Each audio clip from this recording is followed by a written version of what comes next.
Hello students, हमने reflection chapter की theory काफी डिस्कस कर ली। बहुत सारे लेक्चर्स हो गए हमारे थ्योरी लेक्चर्स, हमने न्यूमेरिकल भी सॉल्व किए उसमें। अब हम स्टार्ट करेंगे हमारी एनसीईआरटी।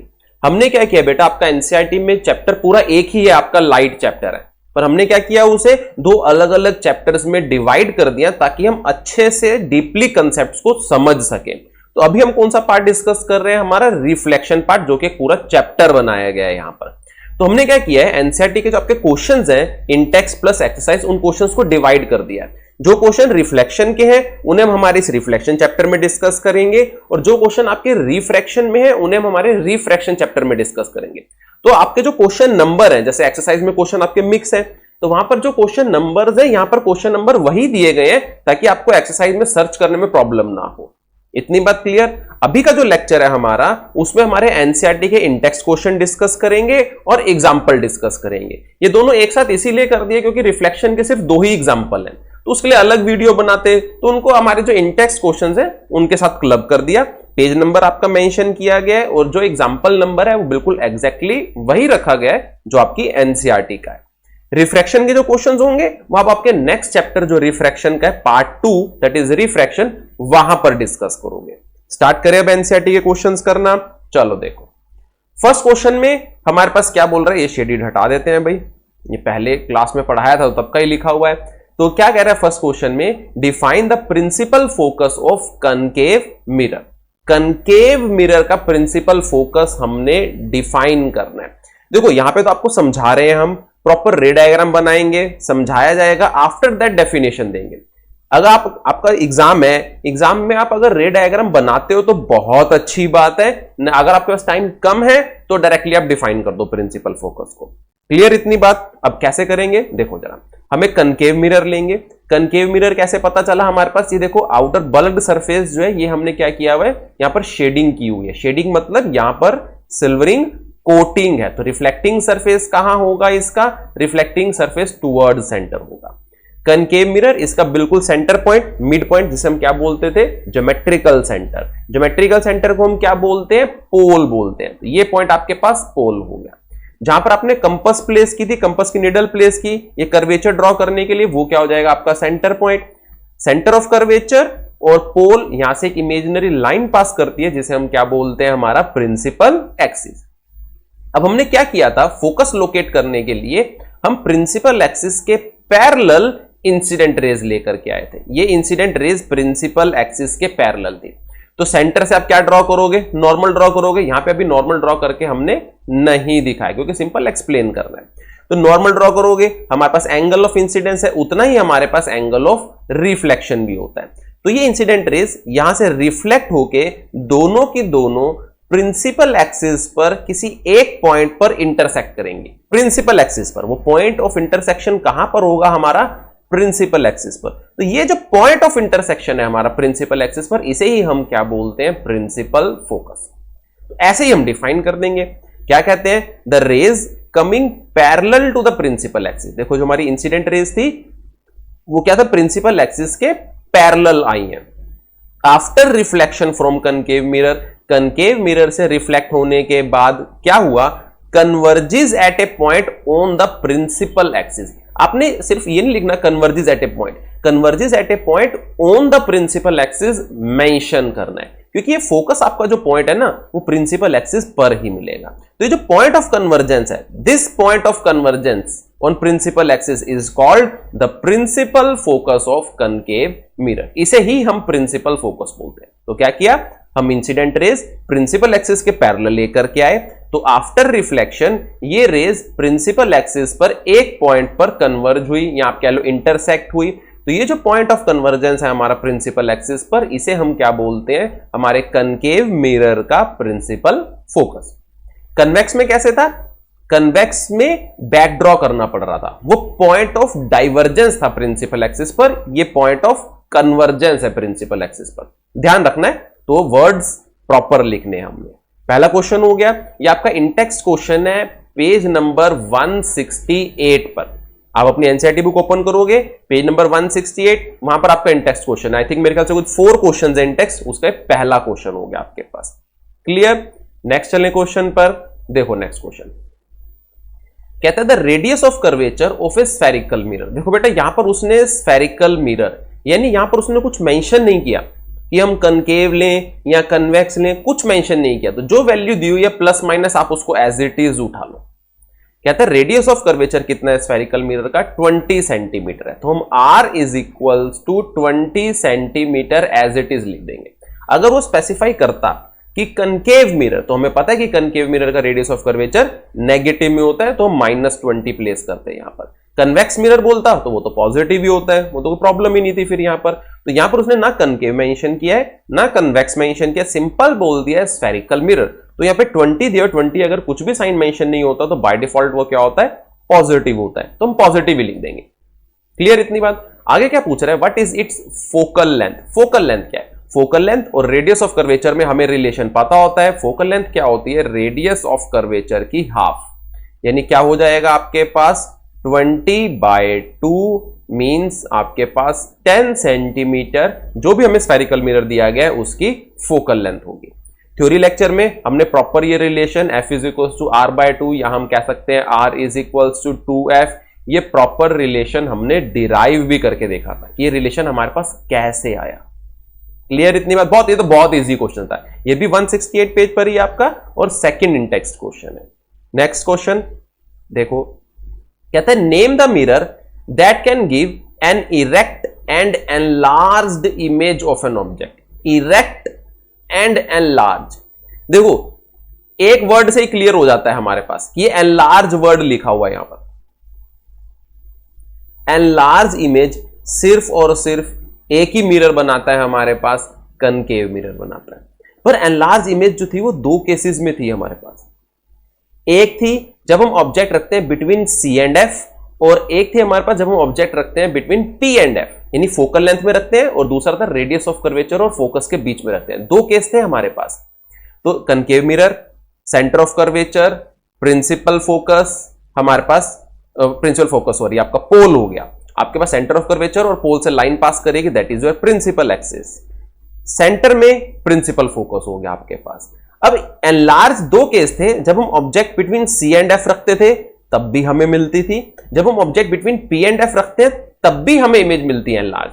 लेकिन फर्क क्या है, जब हम between C and F place करते थे तो रे डायग्राम ध्यान से देखो जरा, हमारे पास जो इमेज मिलती है वो बियॉन्ड C मिलती थी, बियॉन्ड C। और कैसी मिलती थी, एनलार्ज मिलती थी, बड़ी मिलती थी। लेकिन वो इमेज कैसी होती थी आपकी, इन्वर्टेड होती थी, इस तरह से डाउनवर्ड होती थी हमारी इमेज। और जब हम बिटवीन P एंड F रखते थे तो हमारे पास जो इमेज मिलती थी वो एनलार्ज थी और इरेक्ट थी हमारे पास, वर्चुअल। तो हमने क्या किया, object P and F place की, हम रूल्स अप्लाई करेंगे, हमने थ्योरी लेक्चर में किए हैं रूल्स। एक हम रे लेकर के गए प्रिंसिपल एक्सिस के पैरेलल। तो ये रे रूल क्या कहता है, जब हम प्रिंसिपल एक्सिस के पैरेलल लेकर के जाते हैं तो रिफ्लेक्ट होकर के कहां से पास करती है, प्रिंसिपल फोकस से पास करती है। तो ये हमारी प्रिंसिपल फोकस से पास कर जाएगी। फर्स्ट रूल अप्लाई कर दिया। सेकंड रूल हम लेके गए पोल की तरफ, तो हमारे पास ये एंगल ऑफ इंसिडेंस हो जाएगा, उतना ही हमारे पास एंगल ऑफ रिफ्लेक्शन होगा और ये इस तरह से पास कर जाएगी रिफ्लेक्टेड रे। जो बेस से, ऑब्जेक्ट के बेस से मूव करेगी, देखो वो परपेंडिकुलरली जाके स्ट्राइक करेगी और वो परपेंडिकुलरली ही वापस आ जाती है।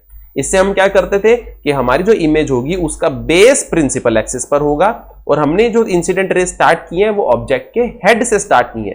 तो जहां पर भी ये इंटरसेक्ट करती हैं या बैकड्रॉ होने पर मीट करेंगी, वो लोकेशन किसकी होगी, हमारी हेड की लोकेशन होगी। अब देखो ये दो रिफ्लेक्टेड रेज जो येलो से दिखाई गई हैं, ये आपस में मीट तो कर नहीं सकती। क्यों? क्योंकि ये तो एक दूसरे से दूर जा रही हैं। तो हम क्या करेंगे, इन्हें बैक ड्रॉ करेंगे। फर्स्ट रे को बैक ड्रॉ किया, सेकंड रिफ्लेक्टेड रे को बैक ड्रॉ किया, तो ये एक हमें पॉइंट मिल गया। हमें ऐसा लगेगा जब पर्सन यहां से देख रहा होगा तो उसे ऐसा लगेगा ये दोनों रिफ्लेक्टेड रेज इस एक पॉइंट से डाइवर्ज हो रही हैं, फैल रही हैं। तो ये पॉइंट ऑफ डाइवर्जेंस हमें क्या देता था, लोकेशन ऑफ वर्चुअल इमेज देता था। अच्छा, ये इंसिडेंट रेज हमारी कहां से स्टार्ट हुई थी, हेड से। तो ये पोजीशन हमारी किसकी होगी, हेड की पोजीशन होगी इमेज की, और इमेज का बेस वो प्रिंसिपल एक्सिस पर ही होगा। तो इस तरह से हम ड्रॉ करते थे। तो ये आपके पास हेड हो गया। हेड हम कैसे दिखाते हैं, एरो मार्क से। तो कैसा मिरर है हमारे पास, कनकेव मिरर है, जो हमें एनलार्ज इमेज देगा, एनलार्ज के साथ साथ इरेक्ट इमेज देगा। और पोजीशन क्या, अगर इसमें ये भी पूछ लेता कि ऑब्जेक्ट की पोजीशन क्या होगी, क्योंकि एनलार्ज इमेज तो हमें between C and F place करके भी मिलती है ऑब्जेक्ट, पर उस केस में इमेज हमारी कैसी होती है, इन्वर्टेड होती है। तो हमारे पास मिरर हो गया कनकेव, और ऑब्जेक्ट की पोजीशन हो गई between P and F, P और एफ, यानी प्रिंसिपल आपका पोल हो गया, बार बार प्रिंसिपल एक्सिस निकल आता है, आपका पोल हो गया, पी स्टैंड्स फॉर पोल, और आपका प्रिंसिपल फोकस, इसके बीच में आप अपनी ऑब्जेक्ट जो है वो प्लेस करोगे। क्लियर हो गया? बहुत इजी क्वेश्चन है, रे डायग्राम में आना चाहिए था। थर्ड क्वेश्चन इंटेक्स का ही, सेम पेज आपका 168। चले नेक्स्ट क्वेश्चन पर।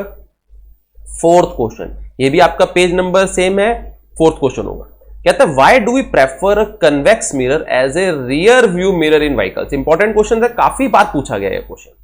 कहते हैं जो हमारे पास ऑटोमोबाइल्स होते हैं, हमारे जो व्हीकल्स होते हैं, उसमें रियर व्यू मिरर होता है कि बैक साइड से जो व्हीकल आ रहा है उसे देखने के लिए साइड में लगा होता है, चाहे आप कार में मूव कर रहे हो, एक्टिवा है, मोटरसाइकिल है, रियर व्यू मिरर, उसको रियर व्यू मिरर, रियर मतलब बैक साइड व्यू देखने के लिए हम मिरर यूज करते हैं।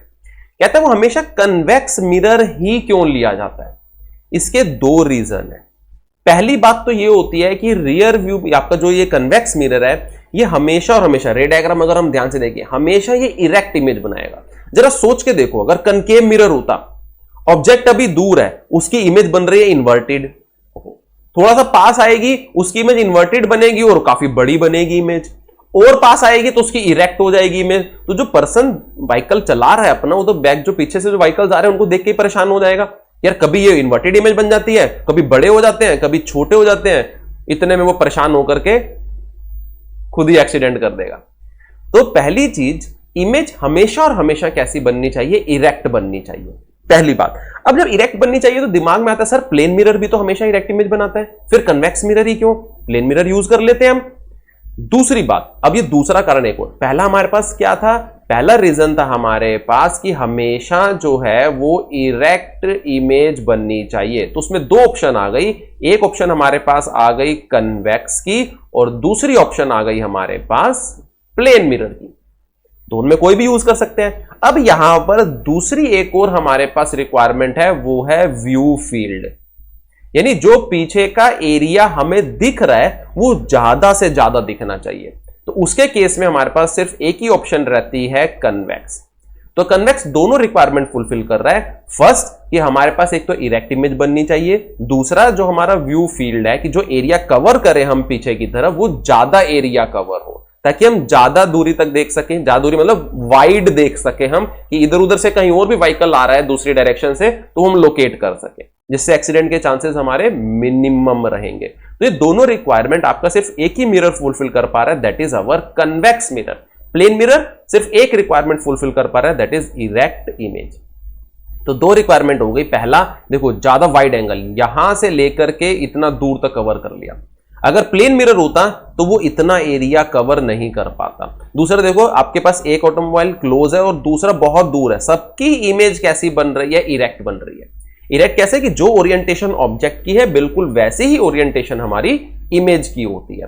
दूसरा देखो जरा, प्लेन मिरर कितना थोड़ा सा एरिया कवर किया है इसने, और कन्वेक्स मिरर को देखो यहां से लेकर के यहां तक बहुत सारा एरिया कवर किया है।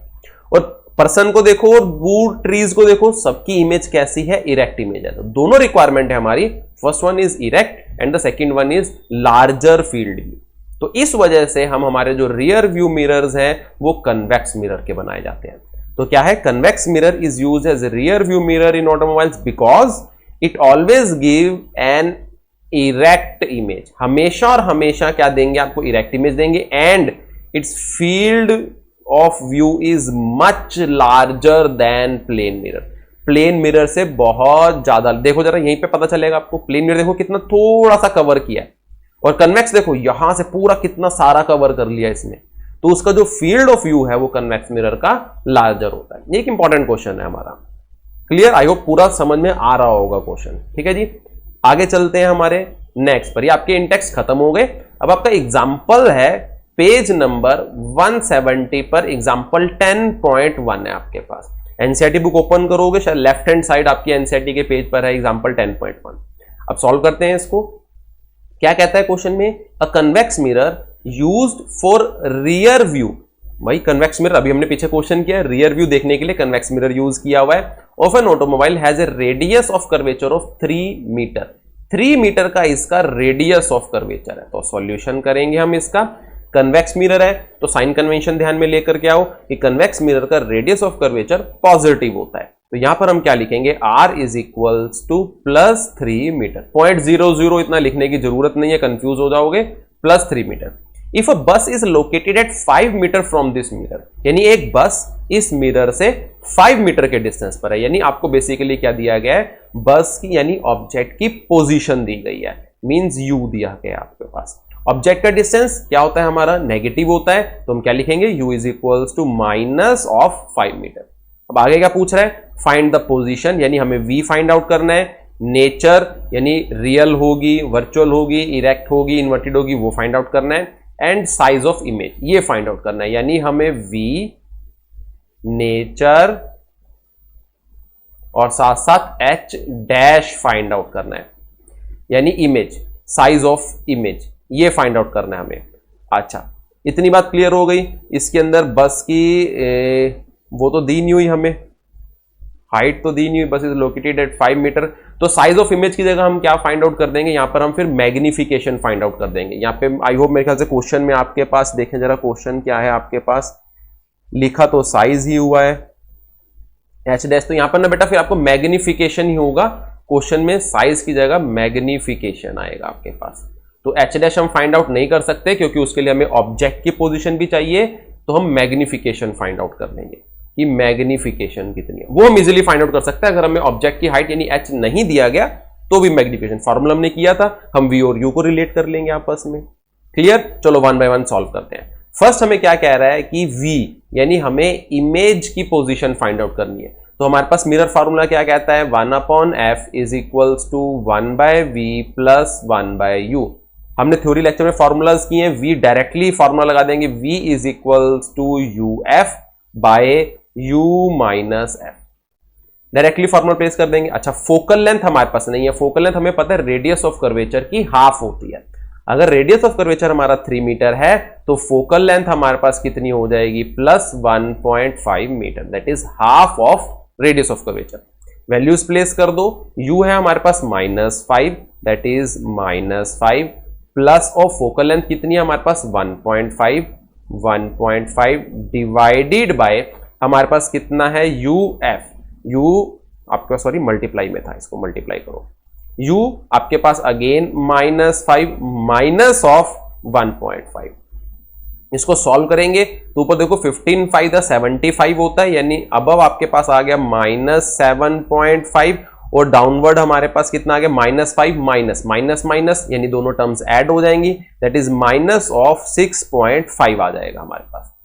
क्लियर हो गई, नेगेटिव से नेगेटिव हमारे पास कैंसल हो गया, तो कितना मिला आपके पास, दैट इज 7.5 डिवाइडेड बाय 6.5। 7.5 को 6.5 से डिवाइड करोगे तो ये आपके पास आ जाएगा 1.15 आंसर आ जाएगा, तो v हमारे पास 1.15 मीटर आ गया। क्लियर हो गई इतनी बात। अच्छा, कन्वेक्स मिरर था, कन्वेक्स मिरर में जो इमेज है आपकी, रे डायग्राम ध्यान करो, इमेज हमेशा और हमेशा मिरर के बिहाइंड बनती है, यानी वर्चुअल इमेज बनती है। वर्चुअल इमेज के लिए v पॉजिटिव आना चाहिए, तो यहां पे भी हमारे पास v क्या आया है, पॉजिटिव आया है, तो इसका मतलब ठीक है, हमने वर्चुअल इमेज जो सोची थी कि v पॉजिटिव आना चाहिए, तो v हमारे पास पॉजिटिव है। तो नेचर में क्या क्या लिखेंगे हम, पहला आ गया हमारे पास वर्चुअल इमेज, और वर्चुअल इमेज हम थ्योरी लेक्चर्स में बहुत पढ़ते आए हैं कि वर्चुअल इमेज हमेशा और हमेशा कैसी होती है, इरेक्ट होती है। तो एक बार हम मैग्निफिकेशन निकाल लें कि मैग्निफिकेशन पॉजिटिव आई है या नेगेटिव आई है, उसके बेसिस पर हम बिल्कुल कंफर्म कर देंगे। अगर मैग्निफिकेशन हमारी पॉजिटिव आती है, इसका मतलब हमारी इमेज इरेक्ट है, वो तो हम देखो पहले ही पता है कि कन्वेक्स मिरर हमेशा और हमेशा वर्चुअल और इरेक्ट इमेज ही बनाता है। फिर भी चलो एक बार कर लेते हैं। m का फॉर्मूला हमारे पास क्या होता है, h dash by h is equals to minus of v by u, ये होता है हमारे पास। अच्छी बात है, देखो हमारे पास h डैश, जैसे क्वेश्चन बोल देता size of image find out करो, भाई हमें h तो दिया ही नहीं गया, यानी ऑब्जेक्ट की हाइट तो दी नहीं गई, तो h डैश हम ऐसे फाइंड आउट नहीं कर सकते। यहां तो हमारे पास h होता तो हम h इधर मल्टीप्लाई करते और h डैश फाइंड आउट कर लेते। साइज ऑफ इमेज अगर h नहीं है, इसका मतलब बेसिकली मैग्निफिकेशन फाइंड आउट करके दे देंगे। तो v और u की वैल्यूज तो हमारे पास है, प्लेस कर दो। अच्छा, एक बात और, कन्वेक्स मिरर के रे डायग्राम से क्या लगता है मैग्निफिकेशन कैसा आएगा, एक तो पॉजिटिव आएगा, दूसरा इमेज जो बनती थी हमेशा और हमेशा वो ऑब्जेक्ट से छोटी बनती थी, यानी m जो है एक तो पॉजिटिव होगा और मैग्नीट्यूड उसका लेस देन 1 आना चाहिए हमारे पास। कितना? Less than 1। चलो प्लेस करते हैं माइनस। v कितना है हमारे पास? 1.15 अपॉन, अच्छा u कितना है हमारे पास? कहां गया? -5। ये -5, माइनस से माइनस कैंसल हो जाएगा आपके पास, तो कितना हो जाएगा? 1.15 डिवाइडेड बाय 5। अब देखो क्लियर बात है भाई, न्यूमरेटर डिनोमिनेटर से छोटा है, इसका मतलब लेस देन 1 ही आएगा। एक बार डिवाइड कर लेते हैं, 1 एज इट इज डेसिमल हो जाएगा, 0.11 हो गया, तो 5 to the 10, 1 रिमाइंडर हो जाएगा आपके पास, तो 5 3 the 15, तो 0.23 हमारे पास जो है वो मैग्निफिकेशन आई है। अब देखो लेस देन 1 है, यानी ऑब्जेक्ट से छोटी इमेज है, तो हम क्या लिखते हैं उसको? डिमिनिश। पॉजिटिव है, इसका मतलब इरेक्ट इमेज है। वर्चुअल इमेज, इरेक्ट इमेज, और दूसरा क्या हो जाएगा? डिमिनिश्ड। क्लियर इतनी बात? तो 3 चीजें पूछी थी उसने हमसे, पोजीशन यानी v हमने फाइंड आउट कर दिया, नेचर वो वर्चुअल और इरेक्ट, लास्ट में भी आप लिख दोगे, साथ साथ भी लिखते चलो, जैसे v हमारे पास पॉजिटिव आया तो आप क्या लिख दोगे? Virtual image. फिर अगेन हमने m फाइंड आउट किया, size of image. Size of image हम यहाँ पे फाइंड आउट नहीं कर सकते क्योंकि हमें बस की हाइट नहीं दी गई है, तो मैग्निफिकेशन फाइंड आउट करके दिखा देंगे। मैग्निफिकेशन 0.23 है, पॉजिटिव है, इसका मतलब हमारे पास इरेक्ट इमेज हो गई, और लेस देन 1 है यानी डिमिनिश हो गया। तो जितने भी क्वेश्चंस हमसे पूछे गए थे, जितने पार्ट्स क्वेश्चन में पूछे गए थे, हमने सबके आंसर दे दिए। क्लियर? तो पेज 170 पर एग्जांपल नंबर 10.1। अब चलते हैं नेक्स्ट। आपके 2 एग्जांपल थे, 10.2, ये पिछला क्वेश्चन हो गया, 10.2। अब 10.2 सेम पेज आपका, पेज 170, 10.2 एग्जांपल। इसमें कहता है an object 4 centimetre in size. अब यहां पे ऑब्जेक्ट का साइज दिया गया है आपको, चलो सॉल्यूशन करते हैं। क्या कहता है? h आपका जो है वो 4 सेंटीमीटर है, is placed at 25 centimetre in front of A concave mirror. Placed at यानी आपको ऑब्जेक्ट की पोजीशन दी गई है, ऑब्जेक्ट की पोजीशन नेगेटिव में होती है, तो u कितना हम लिखेंगे? -25 सेंटीमीटर। 0.0 हम छोड़ देते हैं ताकि कैलकुलेशन करते हुए कुछ एरर ना आ जाए, कंफ्यूज ना हो इसको लेकर के। इन front of A concave mirror of focal length 15 centimetre. जैसे जैसे क्वेश्चन आप पढ़ते जाओ, जो डाटा दे रहा है वो लिखते जाओ, पर लिखते टाइम साइन कन्वेंशन का ध्यान रखना है। कहता है of A concave mirror of focal length 15 centimetre. Concave mirror की फोकल लेंथ कैसे होती है? हमारी नेगेटिव होती है, तो हम क्या लिखेंगे? f is equals to minus of 15 centimeter. Clear? आगे क्या पूछ रहा है? At what distance from the mirror should a screen be place in order to obtain a sharp image. देखो बोल रहे हैं कहां पर स्क्रीन प्लेस की जाए। भाई स्क्रीन तो वहां रखेंगे ना जहां पर हमें इमेज मिलेगी, यानी जहां पर हमें इमेज मिल रही है वहीं पर स्क्रीन रखेंगे। इसका मतलब जो डिस्टेंस इमेज का मिरर से है, एक तरह से वही डिस्टेंस स्क्रीन का मिरर से है। यानी इनडायरेक्ट वे में वो आपसे क्या पूछ रहा है? v पूछ रहा है, यानी distance of image from mirror. कहता है find the nature and size. Again वही नेचर फाइंड आउट करना है हमने, और साइज, यानी इस बार हम h डैश आसानी से फाइंड आउट कर सकते हैं। क्यों? क्योंकि हमें ऑब्जेक्ट की हाइट दी गई है। पिछले क्वेश्चन में ऑब्जेक्ट की हाइट नहीं दी थी, तो वहां पे मैग्निफिकेशन निकाल के छोड़ देंगे उतना। और ध्यान रखना है बेटा, मैग्निफिकेशन की कोई भी यूनिट नहीं होती, तो कहीं उसके आगे सेंटीमीटर या मीटर प्लेस कर दो, तो मैग्निफिकेशन की कोई भी यूनिट नहीं है। हाँ, जो हमारे पास डिस्टेंस थे v वगैरह, उनकी यूनिट होती है। एक बार देख लो, v हमारे पास देखो 1.15 मीटर हमने वहां पर यूनिट प्लेस करनी है। ठीक है जी, मैग्निफिकेशन की कोई भी यूनिट नहीं होती तो उसको 0.23 ही छोड़ दोगे। क्लियर हो गई इतनी बात? चलो अब सॉल्व करते हैं ये वाला क्वेश्चन। क्या पूछ रहा है आपसे? v पूछ रहा है। v का direct formula again v is equals to uf by u minus f। अब तो याद हो गए होंगे भाई, इतने लेक्चर्स कर लिए हमने, इतने न्यूमेरिकल सॉल्व कर लिए, ये फार्मूले डायरेक्ट याद हो जाने चाहिए अब आपको। तो u कितना है? -25, मल्टीप्लाई करो, फोकल लेंथ कितनी है? -15। अच्छा एक चीज और, अब आपके पास कनकेव मिरर है, हमारे पास कनकेव मिरर की फोकल लेंथ देखो कितनी है? 15 सेंटीमीटर है, और ऑब्जेक्ट कहां रखी हुई है? 25 सेंटीमीटर पर। जरा सोच के देखो, रे डायग्राम, फोकल लेंथ 15 यानी radius of curvature mean centre कहां होगा? आपका 30 पर होगा, और ऑब्जेक्ट रखिए 25 पर। इसका मतलब ऑब्जेक्ट रखिए बिटवीन C एंड F, तो इमेज कहां बनेगी? बियॉन्ड C, यानी V हमारा नेगेटिव आएगा, नेगेटिव, और मैग्नीट्यूड उसका 30 से ज्यादा आना चाहिए। कुछ बातें क्लियर हो जाती हैं। हमारे पास v नेगेटिव आएगा और मैग्नीट्यूड 30 से ज्यादा आनी चाहिए, और जो इमेज होगी हमारी वो इन्वर्टेड बनती है, यानी h डैश हमारा नेगेटिव में आना चाहिए और 4 से ज्यादा आना चाहिए। रे डायग्राम से सारा ध्यान में आ गया अब हमारे पास। तो रे डायग्राम ऐसे न्यूमेरिकल सॉल्व करने में हेल्पफुल होते हैं। देखो आपको आपके जो आंसर्स आएंगे उनका थोड़ा सा आइडिया लग गया कि मेरे आंसर कैसे आने चाहिए, कौन पॉजिटिव आना चाहिए और उसकी वैल्यू कितने से ज्यादा आनी चाहिए या कितने से कम आनी चाहिए। तो ये आइडियाज आपको हेल्प करते हैं ये फाइंड आउट करने में कि जो न्यूमेरिकल सॉल्व करके हमने आंसर्स निकाले हैं वो सही है या नहीं है। तो क्या क्या हमने सोचा कि v एक तो नेगेटिव आना चाहिए, दूसरा 30 से ज्यादा आना चाहिए, मतलब नेगेटिव हो गया, मैग्नीट्यूड 30 से ज्यादा आना चाहिए। सॉल्व करते हैं। u हमारे पास कितना हो जाएगा, -25 माइनस आपके पास -15, तो ऊपर माइनस माइनस प्लस हो जाएगा, यानी 25 इंटू 15 अपॉन -25 प्लस 15 हो जाएगा आपके पास। देखो -25 प्लस 15 तो क्या आ जाएगा आपके पास, माइनस का 10 आ जाएगा। क्लियर हो गई। मल्टीप्लाई कर दो भाई इसको आप, तो 15 5 द 75 होता है, 7 15 टू द 30 प्लस 7 375, माइनस आ गया डिवाइडेड बाय 10, तो कितना आ गया आपके पास -37.5। यूनिट क्या होनी चाहिए, देखो सब कुछ सेंटीमीटर में चल रहा है, तो यूनिट क्या प्लेस करेंगे हम, सेंटीमीटर प्लेस करेंगे, दैट इज v।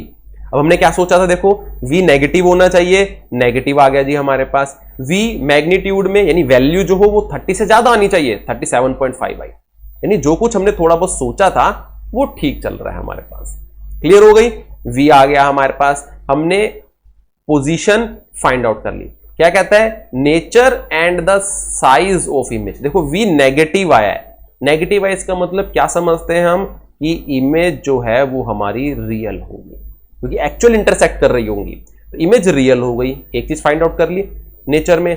अच्छा रियल पढ़ते हुए आए रे डायग्राम्स कि रियल इमेज हमेशा और हमेशा इन्वर्टेड होती है, लेकिन यहां पर मैं एक बार एच डैश फाइंड आउट कर ले, ये शो कर दें कि भाई इन्वर्टेड है तो एच डैश आपका नेगेटिव में आना चाहिए, उससे और क्लियर हो जाएगा। तो यहां पर सिर्फ हम इतना लिखेंगे कि रियल इमेज है हमारे पास। क्लियर। अच्छा जी, अब मैग्निफिकेशन का फॉर्मूला क्या होता है, H dash by H is equals to minus of V by U. हमें क्या चाहिए, हमें एच डैश चाहिए, तो एच डैश कितना हो जाएगा, एच से उधर मल्टीप्लाई कर दो, minus of V H by U. Values place कर दो सारी की सारी, माइनस v कितना आया हमारे पास, -37.5 इंटू एच कितना है हमारे पास, 4 है, अपॉन u कितना था हमारे पास, देखो ऑब्जेक्ट कहां पड़ी है, -25, ये माइनस से माइनस कैंसिल, और एक माइनस हमारे पास फिर पड़ा रहेगा, तो मल्टीप्लाई करो, 5 4 द 20 डेसिमल इधर 0 आ जाएगा, 2 7 4 द 28 प्लस 2 33, 4 3 द 12 प्लस 3 15, और ये माइनस यानी -150/25। अब 150 को 25 से आप डिवाइड करोगे तो आंसर आता है 6, यानी हमारे पास h डैश कितना आ गया, नेगेटिव ऑफ 6 सेंटीमीटर यूनिट। यही सोचा था, h डैश नेगेटिव आना चाहिए और इमेज हमारी बड़ी बनती है और मैग्नीट्यूड 4 से ज्यादा आना चाहिए। तो क्या पता चला आपको, आपके पास इन्वर्टेड इमेज है, तो रियल और इन्वर्टेड ही आता है हमारे पास डाटा। तो ये भी हमारे पास क्वेश्चन जैसा हम सोच रहे थे आंसर हमारे वैसे ही आए, यानी हम लास्ट में श्योर हो जाएंगे कि हमने सही सॉल्व किया है। क्लियर हो गई। तो क्या पूछा गया था इसमें, एक तो स्क्रीन कितने डिस्टेंस पर प्लेस करें, तो हम कह देंगे जी स्क्रीन जो है हम मिरर से 37.5 सेंटीमीटर के डिस्टेंस पर प्लेस करें, किस तरफ, ऑब्जेक्ट वाली साइड, यानी जिस तरफ ऑब्जेक्ट है उसी तरफ, वहां पर आपको आपकी इमेज मिल जाएगी। फर्स्ट क्वेश्चन का आंसर। सेकंड नेचर आ गया जी रियल और इन्वर्टेड, ये फाइंड आउट हो गया। साइज ऑफ इमेज वो हमारे पास आ गया -6 सेंटीमीटर, यानी इन्वर्टेड इमेज है और हाइट 6 सेंटीमीटर। मैग्निफिकेशन कैलकुलेट करने के लिए बोले तो उसका एच डैश एच की जरूरत भी नहीं थी, आप v बाई यू से भी फाइंड आउट कर सकते हो। एच डैश आपने फाइंड आउट कर लिया, आप एच डैश बाय एच के फॉर्मूले से भी मैग्निफिकेशन फाइंड आउट कर सकते हो, और वो कैसे आएगी, नेगेटिव ही आएगी हमारे पास। क्लियर हो गया। इजीली समझ में आ रहे हैं हमें क्वेश्चंस कि हमने कैसे करने हैं। एग्जाम्पल खत्म, आगे फिर आपके इंटेक्स के हार्डली मेरे ख्याल से शायद 2 क्वेश्चन है, वो भी देख लेते हैं। नेक्स्ट, ये आपका इंटेक्स क्वेश्चन है पेज 171 पर, फर्स्ट क्वेश्चन है आपके पास। कहता है find the focal length of a convex mirror. अब भाई देखो इसने इस बार कन्वेक्स मिरर स्पेसिफाई कर दिया। कन्वेक्स मिरर का रेडियस ऑफ कर्वेचर पॉजिटिव होता है यानी प्लस 32 सेंटीमीटर हम लिख देंगे। अब फोकल लेंथ भाई ये तो बहुत इजी क्वेश्चन है, f is equals to r/2 place कर दो 32/2 यानी आपके पास पॉजिटिव 16 यूनिट नहीं भूलनी, तो फोकल लेंथ कितनी हो गई प्लस 16 सेंटीमीटर। तो बहुत इजी क्वेश्चन था। ठीक है जी, अब चलते हैं लास्ट क्वेश्चन की तरफ हमारा, that is in text question आपका सेम पेज नंबर 171 और ये सेकंड क्वेश्चन आपका एनसीईआरटी का। कहता है कनकेव मिरर प्रोड्यूसेस, ध्यान से देखना, concave mirror produces 3 times magnified and large real image. ये देखो इसने यहां पर गेम खेल दी, रियल इमेज 3 टाइम्स। इतना तो बता दिया उसने कि जो आपका जो एम है मैग्निफिकेशन, उसका मैग्नीट्यूड 3 टाइम्स यानी 3 है मैग्नीट्यूड, पर वो पॉजिटिव है या नेगेटिव है, तो वो यहां पर उसने हिंट दिया है हमें रियल इमेज। रियल इमेज कैसे बनती है, आपकी इन्वर्टेड बनती है, यानी m हमारा क्या होने वाला है, नेगेटिव में होने वाला है, यानी m हमारे पास कितना हो जाएगा, m इज इक्वल्स टू -3 होगा। क्लियर हो गई आपके पास। Of an object placed at 10 centimetre in front of it. Object कहां रखी हुई है आपकी 10 सेंटीमीटर के डिस्टेंस पर, यानी u दिया गया आपको, u क्या होगा, वो तो नेगेटिव ही होता है, -10 सेंटीमीटर। कहता है where is the image located, यानी v पूछ रहा है आपसे कि भाई v की वैल्यू कितनी होगी हमारे पास। बहुत इजी है, m के फॉर्मूलाज हमने क्या किए हुए हैं, h'/h, और दूसरा फॉर्मूला हमने क्या किया हुआ है, -v/u। और भी थे फोकल लेंथ और u, f और v की फॉर्म में, पर यहां पे हमारे इससे काम चल जाएगा। देखो h'/h, कहीं यहां पर हमें ऑब्जेक्ट की हाइट नहीं गिवन, कहीं हमें इमेज की हाइट नहीं गिवन, तो ये वाला तो छोड़ दो। तो m को किससे रिलेट करेंगे, हम इससे रिलेट करेंगे, तो m is equals to -v/u। क्या पूछ रहे हैं हमसे, v पूछ रहा है, u डिनोमिनेटर में है, मल्टीप्लाई कर दो, हमारे पास क्या हो जाएगा, -v is equals to mu, negative दूसरी तरफ ले जाओ तो v is equals to -mu। हो गया इजी, प्लेस कर दो, v is equals to negative, m की वैल्यू कितनी है हमारे पास, -3 है, और u की वैल्यू कितनी है हमारे पास, -10। नेगेटिव नेगेटिव पॉजिटिव, एक नेगेटिव रह गया हमारे पास, तो 10 3 30 यानी -13 यूनिट्स। देखो हमारे पास अब सेंटीमीटर चल रहा है, तो यहां पे हम क्या लिख देंगे, -30 सेंटीमीटर। क्लियर हो गई जितना हमारे पास रिफ्लेक्शन पार्ट के हमने एनसीईआरटी के इन टेक्स्ट और एग्जाम्पल सॉल्व कर लिए। नेक्स्ट लेक्चर में हम क्या करेंगे, हम हमारी एक्सरसाइज सॉल्व करेंगे। ओके जी।